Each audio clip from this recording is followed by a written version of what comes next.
Hi divas and welcome to an extra special episode of The Final FronTia. Why is it special, I hear you cry? Well, it's 1 year since we started The Final FronTia and we thought we'd put together an extra special episode for the FronTia fam. That's you. I'm trying FronTia fam as a thing.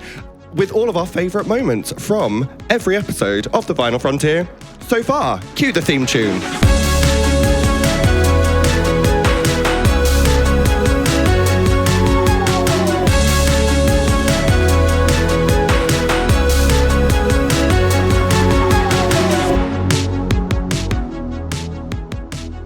Yes, it's been 1 year since The Final FronTia began, everyone, and we thought we'd take a look back at some of our highlights and our favourite moments from all of the episodes that we've had so far. Now, it may not feel like it, but we've had 44 episodes. This is the 45th episode of The Final FronTia, which is wild.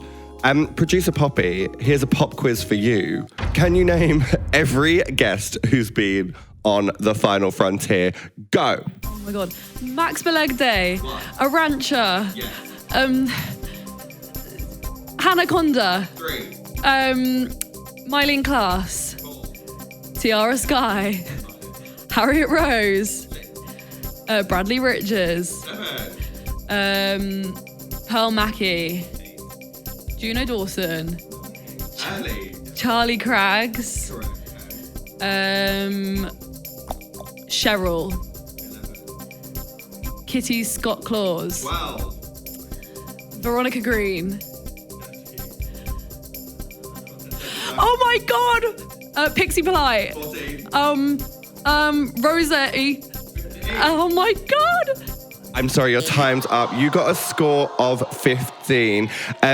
Producer Poppy, just to recap everyone that you missed out there, you missed Ella Morgan, Jordan and Henry, Daniel Anthony, Marmalade, Ember and the Tiny Gentleman, James Barr, who literally has a podcast with you guys, Scaredy Cat, Jombers Blonde, the entire cast of Six the Musical, Victoria Scone, Reese Nicholson from Drag Race Down Under, Jade Adams, Joe Black, Electra Fent, yourself, technically, LaPhil, Jenny Walser from Heartstopper, Bambi Thug from Eurovision, Chris Hall, who also has a podcast with you guys, Danny Harmer off Tracy Beaker, Jimbo, the drag clown, the fashion queen, Ahura, River Medway, and you also missed, did you say Max Belegday? You did say, so you missed Kate Butch. I didn't have enough time. I would have got them all. I love that you said that like a game show presenter. I didn't have enough time. So at this point, I want to reflect on some of the early episodes that we did because you will not have seen the full video versions of those first 6 episodes, I believe, which is wild because it was like the early days and we hadn't sort of got everything together yet. We didn't know exactly what direction we were going in. So the first few episodes, we have not actually released the videos. And just for you, my FronTia fam, we are releasing those episodes this week. So you will get to see the full video episodes with Juno Dawson, Kate Butch, Pearl Mackie, and Charlie Craggs. So you'll get to see all of the visuals of those ones, which is really exciting. I loved those early episodes because they were really focused on like the geekery of sci-fi. Particularly talking to Juno, which was amazing. And FronTia fam, I will tell you this. I had no idea, and you had no idea, but Juno knew the whole time while we recorded that episode that she had written an episode of Doctor Who for the new season. So we were sat together talking about Doctor Who. She absolutely knew the entire time that she had already written, and I think they probably already filmed it, I don't know, I should ask her, an episode of Doctor Who, because she's been announced as one of the writers for the new season. Producer Poppy, are you going to tune in? Maybe I will. Well, you should. So here is a little clip of Juno Dawson, writer of Doctor Who, not just the creator of Doctor Who Redacted, but an actual writer on the actual main show, Doctor Who. Here's a little clip of Juno talking about Doctor Who. Okay, let's get into Doctor Who. Let's, come on then. Because you've sort of, as you said, been a lifelong fan. Yeah. From the inception. Not that you were there at the time. Oh my God, I'm not that old. I'm not implying Since that. 1963. The obvious question is, do you have a favourite Doctor? to be really particular, I do somewhat consider them to be two separate entities, even though it's all one story about a time traveller in his TARDIS. Okay. I think there's always going to be a place in my heart for Sylvester McCoy, because that's Lovely. who I grew up with. Okay. And so I remember watching after dinner with my mum, and it was Sylvester McCoy and Bonnie Langford. Then as a teenager, I was really into the Peter Davison era because it felt quite space opera, quite like with the family of companions, Tegan and Nyssa and Turlough and the whole extended gang. But as a grown-up, you know, I can, and as a writer, I can sort of objectively recognise what sort of David Tennant brought to that part, and how I think Tennant lived, breathed, ate and slept Doctor Who, and really kind of gave himself. And I mean, he came back. I mean, he came back 10 years later to do it all again. And I think that's really telling of his kind of commitment. And I just think, his love for it, you can see it on screen, I think. Absolutely. I mean, he's even married to a married former to his Doctor's daughter yeah. and the actress who played his own daughter, which is wild. I think there's like an interesting thing, because I struggle with that question of who my favourite Doctor is, because obviously big love, but I kind of feel like your favourite Doctor is automatically connected to your favourite TARDIS team or companion. Yes. Because I always feel like I want to say that it's Matt Smith, but I think that's because I love Amy and Rory in the TARDIS so much. Interesting. My husband is a big fan of Amy for different reasons. Very fair. You know, on the laminated list, Yes. Amy Pond would be number one. Karen Gillan, he loves her. That was the wonderful Juno Dawson. And speaking of Doctor Who, we had Pearl Mackie on the show so early on, which was absolutely amazing. And as you all know, listening at home, I'm a massive Doctor Who fan, and I've really had like a wonderful time to meet all of these sort of heroes that I've had from watching on screen. And to have Pearl Mackie come in and sit on the podcast was really, really amazing, because she's such a phenomenal actor, such a phenomenal performer. Her bringing Bill to life was wonderful, because it was also part of her queer journey and discovering herself. So it's so important. It's just such a reflection of how impactful sci-fi can be in showing you a world of possibilities. And here's a little clip from episode 4 with Pearl Mackie, the time-traveling vampire Trekkie. But that's something that you have done, is sort of playing like an LGBTQ companion, which I believe was the first confirmed companion. Yes. I mean, Captain Jack, were you a companion, or were you just sort of in the TARDIS for a bit? Up for debate. But yeah, it's a debate I won't enter into. I will. No, you were the first one. So like, Sure, I'll take it. You were, and that's like, that is incredible, because that sort of hadn't happened before, and that opened doors. Even like moving forward, like Yaz was a queer POC in a subsequent season. So like, how does it feel like knowing that you were the first one to sort of do that in such an iconic and important show?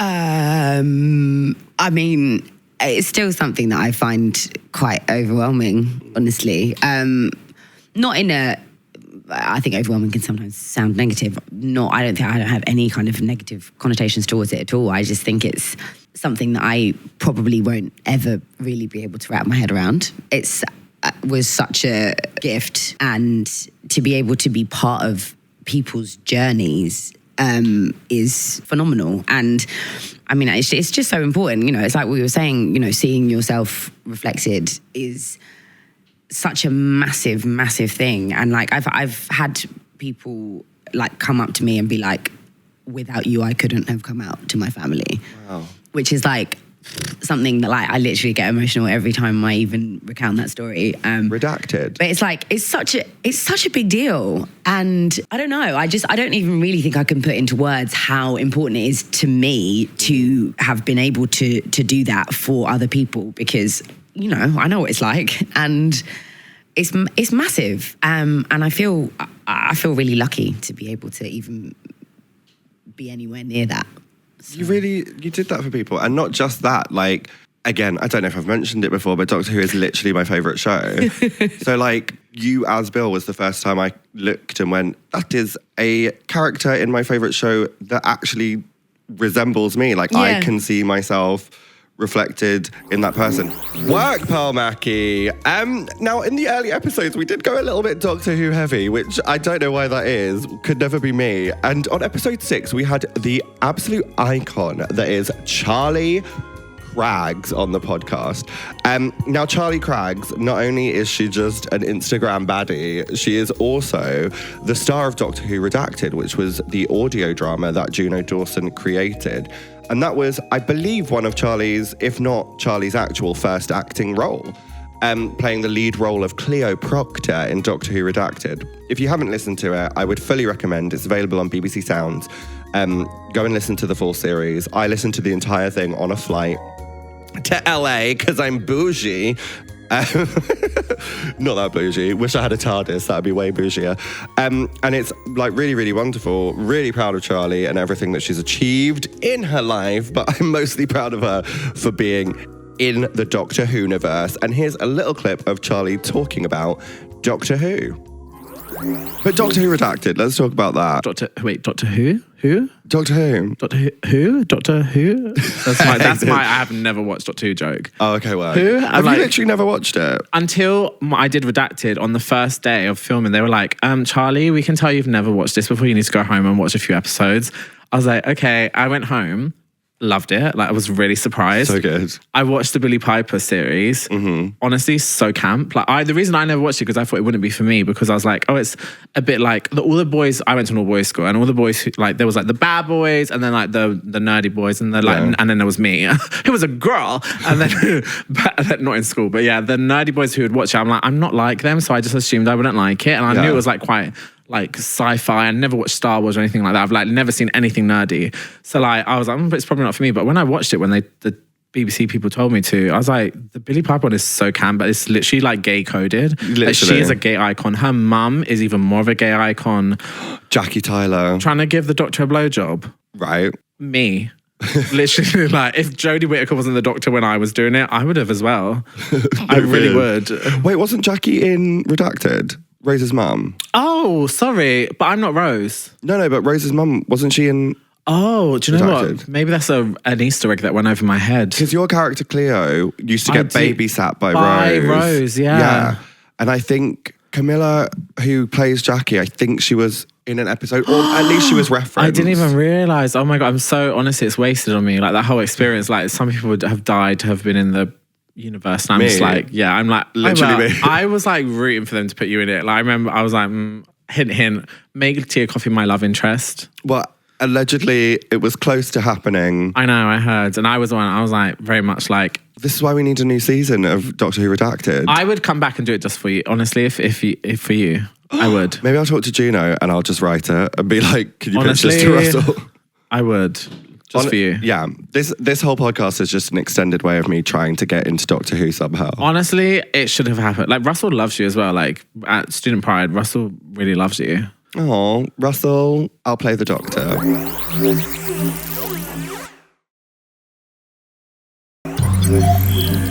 Charlie Craggs, one of my favourite people, and another one of my favourite people, appeared in episode 8. Now, I think, producer Poppy, correct me if I'm wrong, this is one of the favourite episodes. Miss Hannah Conda. I don't want to choose favourites, but it was a good one. It was a good one. It was a good one. And Hannah actually ended up with her own Whiz Radio podcast. Producer Poppy, tell us about Hannah's podcast. It's called What's Lost Got to Do With It. It's all about finding out what someone's lost in their life. It can be, something like losing your keys or losing a friend. Who knows? You can talk about whatever. And in Hannah's case, it's losing Drag Race twice. But Hannah was one of our funniest guests. We had an amazing time wearing my old terrible season 2 runways.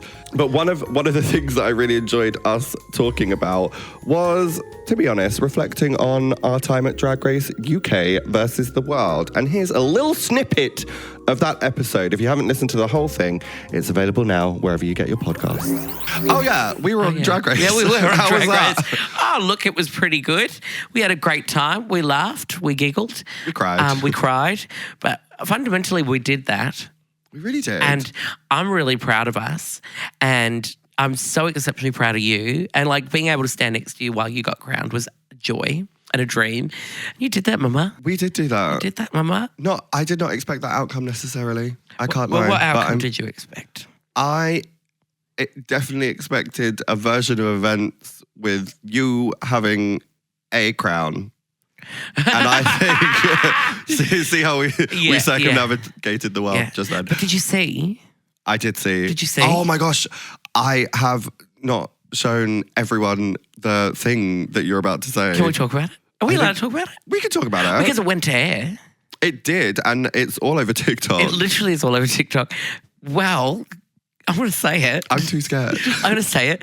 Well, somewhere, someone fucked up because they left the subtitles on over the credits of us having a tie. Yeah, there is a version, if you watch the credits, where it suddenly says the credits start rolling and then it says, it's a tie. You're both winners, baby. Yeah. And then one of us says, what the fuck? Are you joking? No, I was like, are you joking? Yeah. Are you joking? Is that how I sound? Are you joking? That's not how I sound. No, it's but yeah, how wild's that? No, but to be fair, I'd like it was win, draw, lose. I was just so honoured to do it and be there with you because you represent something very special in drag. Thank you. High-end glamour. Yeah, I represent fashion, dance, yeah, ability. No, but we were saying this. I was speaking to Tia on the phone yesterday. But like, it was just like we're bringing fun back to drag, and like what Drag Race was fun and meant to be celebrating all different types of drag. And I love that we can like that final lip sync. We just enjoyed it. It was so silly. It was very silly. I think that's what like some people miss because there is like a version of drag that a lot of people aspire to and it's all, becoming a little homogenous to my taste. I'm not going to call it out, but it's all blending into one race. And just race, just vaguely brown people wearing human hair wigs, and I feel like we did like silly things. Like who's had a bottle smashed on their head on Drag Race? No one, and I feel like that was you did. But you did it to yourself. Yes. Yeah. I just think it was like a time for us to be a little bit more joyful and realize that it's not so fucking serious. Like we can have fun. We can. And enjoy life a little bit more. And fun fact for those out there in the room watching, we are actually friends and we are celebrating each other and it's okay to have your favourites and you don't need to shit on someone else. And I love Tia Kofi and she's the winner. And I'll take that payment via PayPal after this. Thank you. Hannah, you absolute legend. The wonder from down under, Hannah Conda. We've had some real Drag Race icons on this show. We've had Veronica Green from season 2 and 3 of Drag Race UK, Kitty Scott-Claus from Global All-Stars in season 3, River Medway from season 3, Ahura from my season, Pixie Polite, Jimbo, Cheryl, like just so many, LaFille, so many amazing queens. Electrofence, Joe Black, I don't know why I'm listing them all, Victoria Scone, you can just listen to all of these episodes, Jomba's Blonde, Scaredy Cat, I think Marmalade as well. I think we should do a little compilation here. Arancha Castilla-La Mancha, let's just mention them all. Are there any more? Rosé, there we go, that's everyone. I think we should do a little compilation of some iconic clips from our Drag Race UK guests.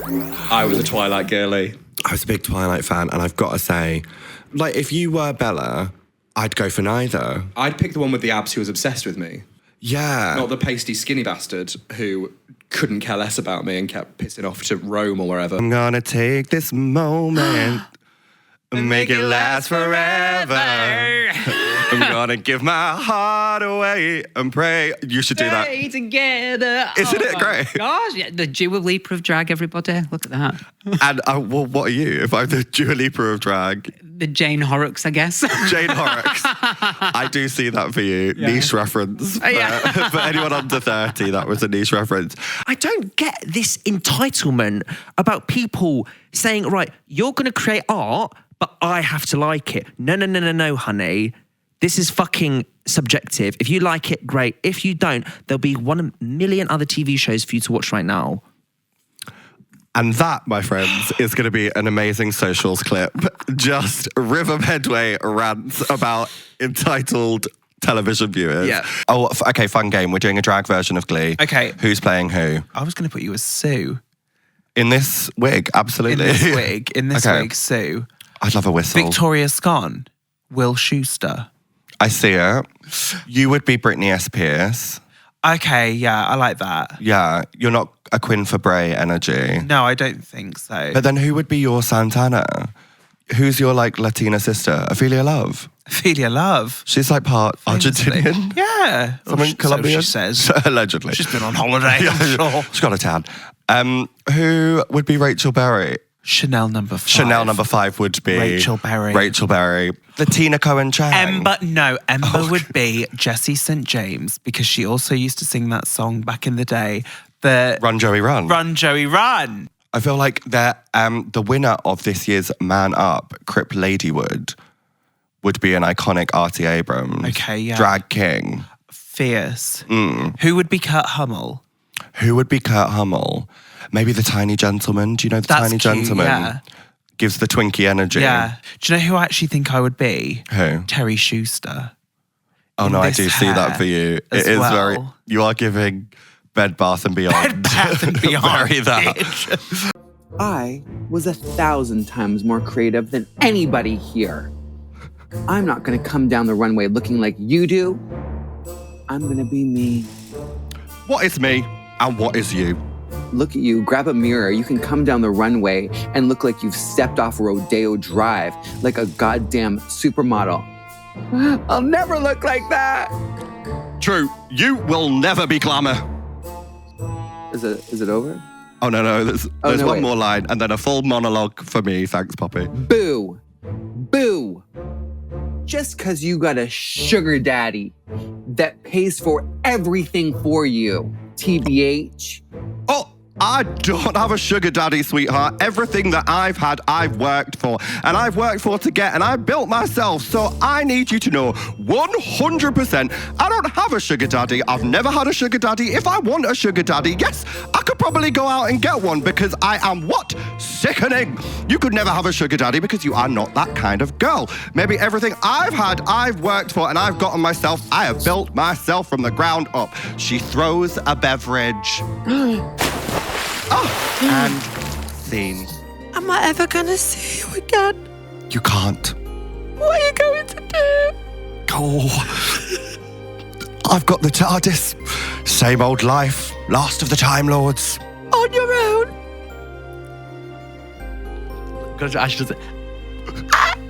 I love you. Quite right too.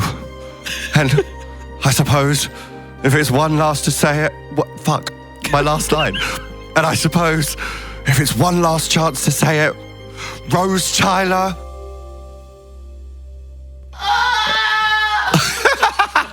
You will not take her from me. Your anger and your lust for power have already done that. You have allowed this Dark Lord to twist your mind until now. Until now, you have become the very thing you swore to destroy. Don't lecture me, Obi-Wan.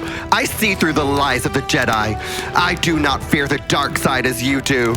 Obi-Wan, I have brought peace, freedom, justice, and security to my new empire. Your new empire? Don't make me kill you.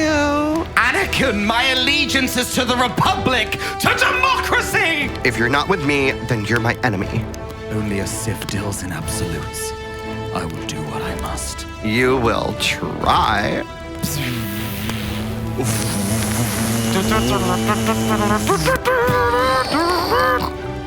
Fight scene. Okay, it's a Go Valley Girl. Some amazing Drag Race UK guests right there. Well, not just Drag Race UK, international. Crowned Queens, Jimbo, an All-Stars winner. Just me and Jimbo, two winners, having a chat with each other. Now, another running theme that we've had on this podcast, because we're all fans here, is Heartstopper. I am obsessed with Heartstopper. I was very lucky enough, away from this podcast, producer Poppy, don't tell me off for plugging another podcast, but I was able to host the Netflix official Heartstopper podcast, where I got to speak to so many of the cast members.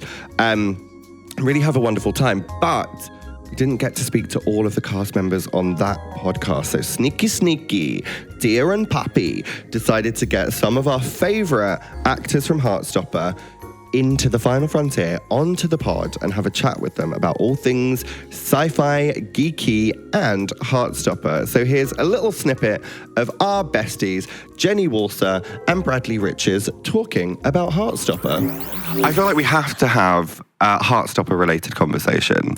Yes. Because season 3 is coming. Imminent. Yes, it is. She's due. Yeah. She is coming. And we've seen a lot of new characters that are making an appearance. Yes. Is there romance on the cards for you? Oh, okay, juicy. So yeah, I guess you're alluding to Michael. Yes. Who makes an appearance this season, played by the lovely Dara. Yes. So I'd say that I can't give too much away. Okay. But definitely Tori in this season, she, we see a slightly lighter side to her. She becomes a little bit more open to the possibility of other people being part of her life. Interesting. Making some new friends. So make of that what you will. Interesting. But yeah, there's definitely potential for more to come in future. Oh, when it comes cryptic. to Michael. My main thing is that I've seen the photos of how Michael has been styled on set. Image here. Thank you. Yeah. And I'm just upset that I didn't get an audition for the role, to be honest with you.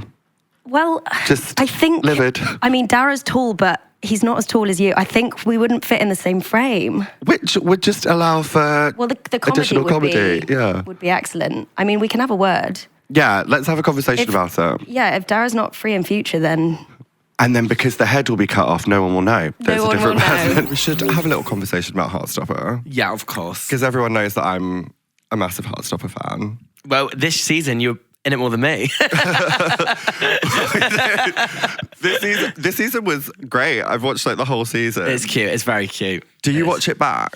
I do watch it. Well, obviously last season it was a bit different because we had the screening was for all episodes, so we watched it then. So I watched it then, and then I had a family and friends screening as well. Oh. But this season the screening was only the first 3 episodes, I think it was. So you kind of had to watch it in your own house this time. But yeah, last year I did watch it 3 times. This time I've only watched it once so far. But you never know, there might be a time where I'll click back onto it. I used to find it really strange watching myself back on stuff. Yeah. And now, I'm not going to lie, I have to do it because I'm I need to check I didn't say anything. Just obviously, scary. you're acting. Yeah, so it's different. But I will watch back anything and be please don't say something bad about someone. Just to make sure. But it is wild how much, from the first series till now, the Heartstopper fandom has grown. Definitely. Even bigger. And it's such a nice fandom. No, it is. They're cute. It's I think the thing that I always need to remind myself is when someone really likes you or really enjoys obviously Heartstopper and stuff like that, it does come from a place of love, which is really nice. There's not really many people who are scarily obsessed with that. Yeah. It's just it's a nice, positive relationship with a show, which I think they just love it, and it's done to help them a lot. And yeah, I think you got to see it as a positive a lot of the time, I think. For sure. And it's a range, it's a huge age range because there are sort of older, millennials, me saying that I'm not. Not a 30-year-old. There are older people who watch it because it has that nostalgia of looking back and wishing things could have been like that. And also younger people who can watch it and learn from it. Learn from it, 100%. Yeah, I think it's kind of interesting when you meet people and it's oh my God, I love Juno Dawson. And you just don't know the age range anymore because it's like you said, when you speak to the older generations, it's they were, I think people mourning, that's the word, people mourning their younger self. It was they wish they had it. And I'm that's a really nice way to connect with the series. And then obviously younger people want to learn and then people who aren't a part of the community but also want to learn, watch it. And yeah, it makes people feel seen and represented, which is really nice. Now, we are coming to the end of the podcast. Can I get an R, producer Poppy? Oh. But this podcast wouldn't be what it is today without the legend and icon and star that is producer Poppy, everyone. She is phenomenal. She holds the podcast together. I say that. She sort of just, she sits there and presses buttons, and I don't know what any of the buttons do, so if she left me on her own, if she left me on my own, none of this would happen. Producer Poppy holds this whole ship together, keeps it sailing like the captain that she is. And Producer Poppy, you have appeared on so many episodes of this podcast. How does it feel to be a local celeb? Honestly, you've made all my dreams come true. I wouldn't have been able to do it without you. I just want to say thank you to all my fans out there. I love all the fan art and my presents. Oh my gosh, literally the gifts. I've had a few times. The one that springs to mind, I will name drop Laura in the TARDIS. I'm sure she's okay with that. Who came to a meet and greet that I did at a Pride event and gave me a gift for you. Which is super lovely. So if you do have any gifts for producer Poppy, you may just hand them to me next time you see them and I will pass them on. But editor Richard, if you could be so kind as we come to the end of this episode to give us an emotional montage of producer Poppy's best bit. I feel like Davina McCall back in old Big Brother, where someone would get evicted and be like, here are your best bits. So producer Poppy, you have been an incredible housemate. Here are your best bits. I'm a quirky girl. Quirky. When they want to call you Poppy, but like your name's actually Cockly Caw, and like no one will call you Cockly Caw. Right, we're making that. As soon as this is done, you will have seen this on TikTok by the time this episode airs. That exact, you are posting that immediately. Exclusive. Exclusive, the Final FronTia. The Final FronTia. Spill the tea. This is fun. Quacky. Who has trouble? Quacky. Who's shorter? Quacky. Who's got the best grades? Quacky. I salute you. I've never done that before, but let's do it. Now. Let's do it. I salute you. Ooh, I don't want a lot for Christmas. There is just one thing. I don't care about their present. This is gonna be finished. Richard, put this all in. Put this all in. I don't want a lot for Christmas. Just keep this all in, please. Yeah. 1 year of the Final FronTia. Thank you, producer Poppy. You're an absolute icon. Thank you also, editor Richard. Ricky boy, thank you so much. Even though we've never met in person, I have now seen a picture of you as producer Poppy showed me. Thank you also to Baby J, Miss Jessica, if you're nasty, for all your hard work on the podcast. And of course to the icon, the founder, the CEO of Wiz Radio, Mr. Evil Jimmy. Thank you so much for giving me this opportunity and let me have a wonderful time. And producer Poppy says thank you to Serafina for writing all the quizzes. But also thank you to all of you for listening, for tuning in, for watching on YouTube, liking all of the Instagram content. Wherever you listen to your podcast, thank you for listening there. If you could, I never ask you to do this, but if you could be a dear and just like leave a little 5 stars, make sure that you follow or subscribe depending on the platform.